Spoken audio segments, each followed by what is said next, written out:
Have you ever wondered why the sin of the spies was punished more severely than the sin of the golden calf? The traditional explanation is that they lacked faith. I think something much bigger happened. The key to understanding the story may be hidden in a single word: Nephilim. The sin of the spies is a doozy. It's this sin that gets the entire generation banned from entering the land of Israel. But what exactly happened that made this sin so heavily punished? In chapter 13 of Numbers, God, not the people, suggests spies be sent to scout the land. Moses gives them a plan of action and continues with telling them to make observations about the goodness of the fruit and the presence of trees. It seems from the following phrases that the spies followed his instructions, got the lay of the land, and assessed the local residents' economic and military power. But when they came back after 40 days, an extended birthright trip, and the entire nation was assembled, they merely showed them the fruit. If it had indeed been birthright, it would be safe to assume they were quiet because they were still hungover. The spies have a prepared report and begin to speak to the elders and the nation.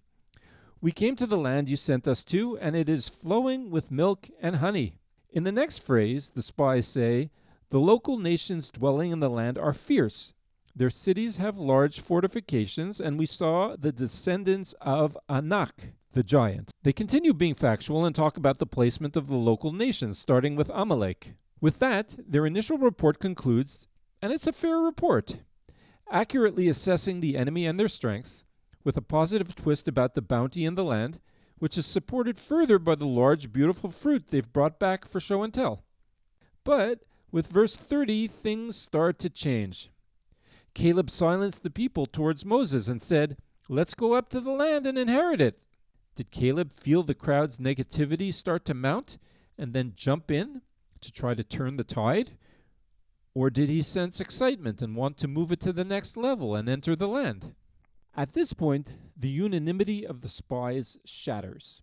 The men who went up with him said, we can't go up to the nation because he is stronger than we are. Didn't the spies just report about Amalekites, Hittites, Jebusites, Amorites, and Canaanites? This is the first sin of the spies, that they changed facts to try to sway the crowd away from Caleb's motivating "let's go" declaration. No longer are there disparate nations, but they are one, united and strong.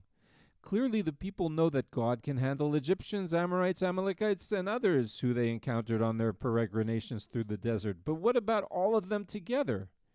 This might give people who are afraid of war pause for greater thought. The spies still have the floor and have changed the momentum of the conversation. Now that they have the people thinking about military challenges, they changed their earlier narrative about the land being of milk and honey. The land we passed through to spy is a land that eats its inhabitants. It's no longer a good land, but a dangerous location, a place of death. The spies also add in that all the people are giants.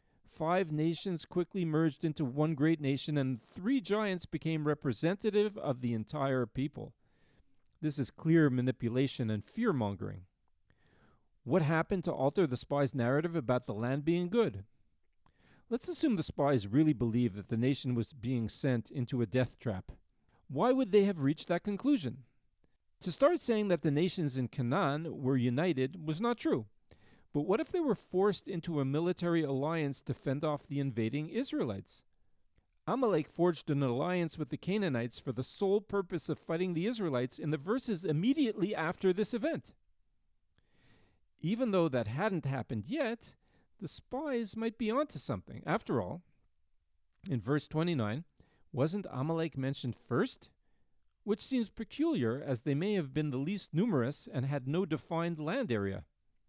It might be fair to conclude that Amalek had many of the Israelites spooked. They were the first nation to attack the Israelites, and although they were beaten, they weren't vanquished.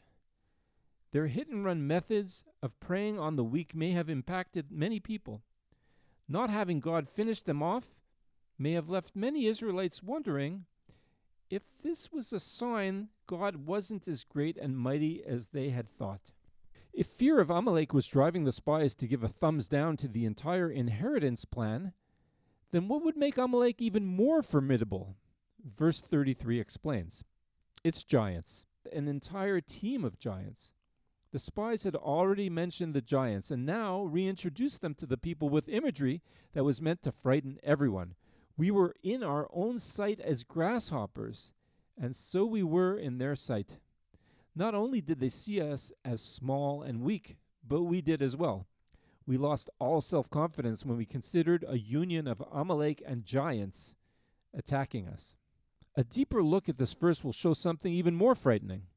The spies say they saw the Nephilim. Who are they?